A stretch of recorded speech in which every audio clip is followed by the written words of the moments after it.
Hello friends, कैसे हैं आप लोग। मेरे चैनल रूही एडुकेटर पे आप लोगों का बहुत बहुत वेलकम है। और मैं हूँ रूही। और जितने भी लोग मेरे चैनल पे फर्स्ट टाइम आए हुए हैं उनको मेरा मोस्ट वेलकम है। और जितने भी लोग चैनल को सब्सक्राइब कर चुके हैं वो उनको बहुत ज़्यादा थैंक यू है मेरा।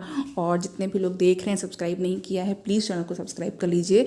इससे क्या होता है कि हमें भी मोटिवेशन मिलता है और चैनल को सपोर्ट भी मिलता है। तो देखिए, आज मैं आप लोगों के लिए जो बहुत इंपॉर्टेंट चीज़ लेकर के आई हूँ एग्ज़ाम के पहले, जो आप लोगों को पता होना चाहिए, वो है क्वेश्चन पेपर। और ये किसका क्वेश्चन पेपर है? ये है केंद्रीय विद्यालय का क्वेश्चन पेपर। जी हाँ, टीजीटी का क्वेश्चन पेपर है ये, जो कि लास्ट टाइम लिया गया था।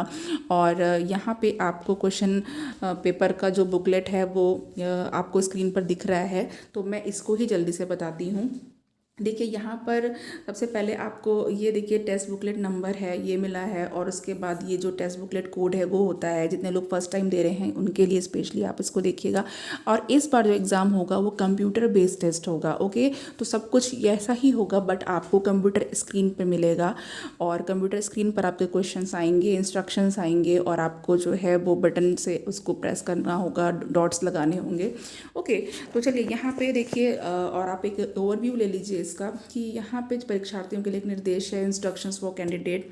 तो ये जो जो भी आपको इंस्ट्रक्शंस है वो बहुत ही अच्छी तरीके से पढ़ लेने हैं।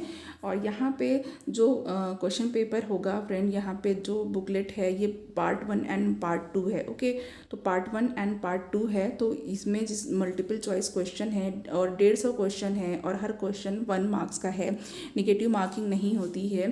तो इसमें देखिए, जो पार्ट 1 है वो जनरल इंग्लिश और जनरल साइंस, सामान्य अंग्रेजी और सामान्य हिंदी का है। एक तरफ इसका इंग्लिश में दिया हुआ है general English and general Hindi.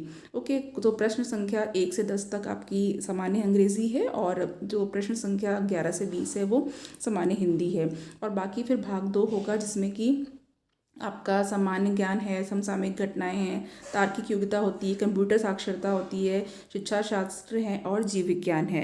Like ऐसे ही इसी को इंग्लिश में यहाँ पे बता दिया गया है। ये देखिए, जनरल नॉलेज है आपका। तो जनरल नॉलेज है, करंट अफेयर्स है, रीजनिंग एबिलिटी है, कंप्यूटर लिटरेसी, पैडागोगी है, एंड बायोलॉजी है। क्योंकि ये बायोलॉजी का है तो इसलिए मैं बायोलॉजी का बता रही हूँ। तो ये क्वेश्चन पेपर मैंने अरेंज किया है किसी से, ठीक है। और यहाँ पे देखिए नीचे ये एक सेंटर कहाँ पे गया था। और उसके बाद आगे मैं जो डिस्कस करना चाहती हूँ वो है पार्ट 1 अंग्रेज़ी जनरल इंग्लिश है। इसमें जिन भी कैंडिडेट का ये क्वेश्चन पेपर है तो उन्होंने अपना सॉल्व किया होगा, बट मेरे बहुत रिक्वेस्ट करने पे उन्होंने मुझे ये दिया है, प्रोवाइड करवाया है। तो आपको क्वेश्चंस देखने हैं, ठीक है। आंसर क्या है क्या नहीं है ये आप लोग खुद फाइंड करिएगा। ऑप्शंस दे रखे हुए हैं, ठीक है। इनके आंसर्स पे आपको डिपेंड नहीं रहना है, मे बी करेक्ट हो या ना करेक्ट हो। तो यहाँ पे देखिए जनरल इंग्लिश है। तो सबसे पहले देख लेते हैं कि पहला क्वेश्चन क्या है। पहला क्वेश्चन है कि इसमें choose the right description that best captures the meaning of the word marginalia. यहाँ पे जो मार्जिनेलिया वर्ड आपको बोल्ड लेटर्स में दे रखा है, इसका जो बेस्ट मीनिंग है वो बताना है। यानी कि इन्होंने एक वर्ड दिया है और इसकी ये मीनिंग पूछ रहे हैं, ठीक है। तो एक क्वेश्चन का टाइप तो ये हो गया वर्ड मीनिंग टाइप का क्वेश्चन।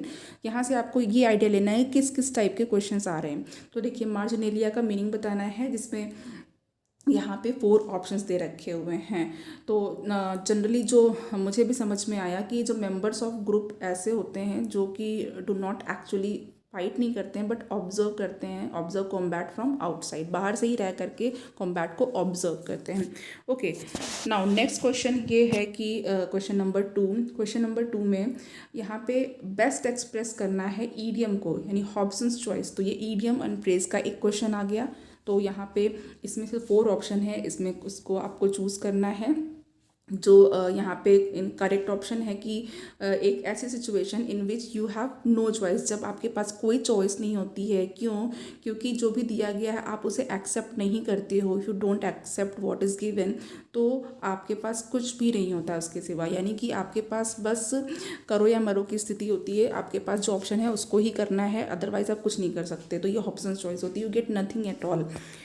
नाउ थर्ड वाला जो है, इसमें क्या है, थर्ड में आपको करना है, इसमें improve the underlined phrase in the following sentence with the help of given option दे रखे हैं। Okay, application for this position should be filed by next Saturday latest. अभी नेक्स्ट सैटरडे लेटेस्ट को अंडरलाइन किया है, अब इसका मीनिंग क्या है वो बताना है। आप इस 4 ऑप्शन में से करेक्ट चूज कर लीजिएगा। नाउ अब देखिए यहाँ पे ऐसा भी क्वेश्चन आया। नाउ फोर्थ क्वेश्चन यहाँ पे है कि फोर्थ क्वेश्चन में क्या करना है यहाँ पे, इसमें भी improve the underlined phrase in the following sentence with the help of given option. जो ऑप्शन दे रखा है, Raju seems to be living at some remove from reality. यहाँ पे 4 ऑप्शंस दे रखे हैं, in a remove, at one remove, at certain remove and from some remove. इसका आपको इससे रिलेट करके करेक्ट आंसर बताना है। तो 2 क्वेश्चन आपको मिल गए ऐसे।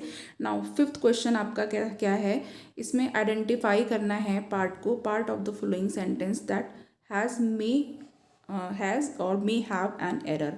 तो एरर इसमें फाइंड आउट करनी है। ओके, इस तरह का क्वेश्चन भी एक आपको यहाँ पे मिला। Now roses grow with abundance against this old wall in this season. 1 2 3 4 section 4 parts में डिवाइड कर दिया गया है। जिस पार्ट में एरर है, ठीक है, वो बतानी है आपको।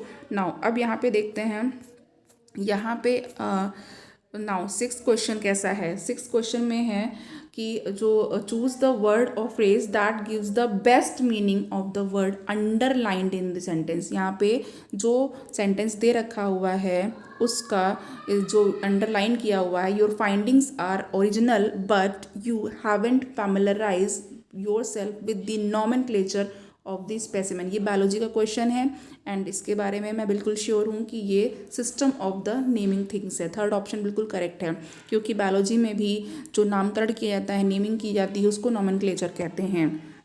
ओके, जैसे आम का जो बोटानिकल नेम है मैंगीफेरा इंडिका है।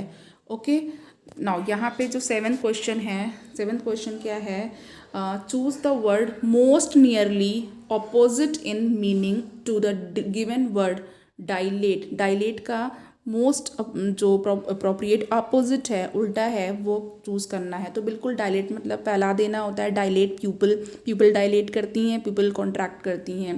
जो हमारी आँख की पुतलियाँ हैं उनके बारे में मैं बात कर रही हूँ।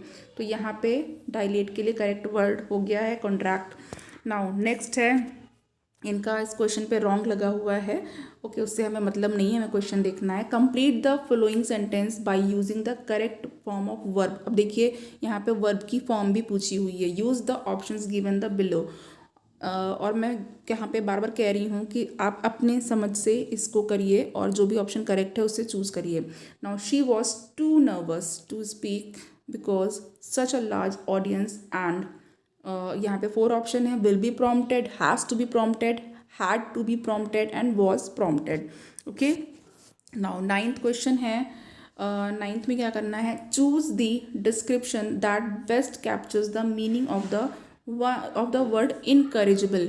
इनकरेजिबल के लिए क्या सही है इसमें से उसे बताना है। इनकरेजिबल का जो होगा करेक्ट ऑप्शन वो मैं आपको बता देती हूँ। यहाँ पे having bad habits that not be change और इम्प्रूव। बिल्कुल इनकरेजिबल मतलब इसको इनकरेक्ट, वो करेक्ट नहीं किया जा सकता, ये तो हम सभी को पता है, ईजी है बहुत। ओके, नाउ 10th वाला है क्वेश्चन कि complete the following sentence by using the correct form of verb. Again form of verb के दूसरे क्वेश्चन है, ये 2 क्वेश्चन हो गए। Use the options given below. अब यहाँ पे देखिए, I didn't bring my wallet since you invited me to lunch I guessed you. अब यहाँ पे जो करेक्ट ऑप्शन है वो बताना है। यहाँ पे will have some money on you, might have had some money on you, might given some money, had given some money. अब यहाँ पे आपको इसको बताना है कौन सा करेक्ट है। आप सभी प्रिपरेशन कर रहे हो, ओके, और इंग्लिश का भी प्रिपरेशन कर रहे हो। तो चलिए मैं यहाँ पे इससे ज़्यादा टाइम नहीं लूँगी। अब नेक्स्ट क्वेश्चन बताती हूँ। नेक्स्ट जो पार्ट है पार्ट 1 में जो है हिंदी का, ओके, जनरल हिंदी, सामान्य हिंदी, यानी कि आपको इंग्लिश में भी प्रिपरेशन करनी है अच्छी और हिंदी की भी करनी है। आफ्टर ऑल 10 मार्क्स हैं। तो चलिए 11 में है कि यहाँ पे ब्लैंक दिया है, हो क्या, किस बात पर तो दृढ़ रहो। तो अब ये तो सभी को पता होगा, हम लोग आम बोलचाल की भाषा में यूज़ करते हैं कि बेपेंदी का लोटा हो क्या। हाँ, इधर उधर लुढ़क के चले जाते हो, कभी मेरी तरफ कभी किसी और की तरफ। तो बेपेंदी का लोटा, ठीक है, जो अपनी बात पे फर्म नहीं रहता है और इधर उधर भटकता है। ओके, अब यहाँ पे देखें जो दूसरा है 12वां क्वेश्चन। 12वां क्वेश्चन है कि कबीर का संबंध किस काव्य धारा से है। तो कबीर का संबंध, अब यहाँ पे 4 ऑप्शन दे रखे हुए हैं। इन्होंने जो मतलब किया है ज्ञान मार्गी निर्गुण भक्ति धारा किया है। ओके, आपको जो सही है आप उसको ढूंढ सकते हैं और उसको कर लीजिए। तो यहाँ पे देखिए, यहाँ पे एक यहाँ पे मुहावरा मिल गया आपको। यहाँ पे दूसरा जो आपके कबीर हैं उनके बारे में पूछा गया कि किस धारा से हैं। अब 13th क्वेश्चन है कि के कारण में रस्सी को सांप समझ बैठा। तो क्या होता है कि हम किसी एक चीज़ को दूसरी चीज़ समझ बैठते हैं, भ्रम हो जाता है। ओके, तो ये तो हम सभी जानते हैं, इसमें कोई भी शक नहीं है। तो भ्रम यानी कि भ्रम के कारण मैं रस्सी को सांप समझ बैठा। बिल्कुल जिज्ञासा नहीं हो सकती, संदेह भी नहीं हो सकता, भय भी नहीं हो सकता।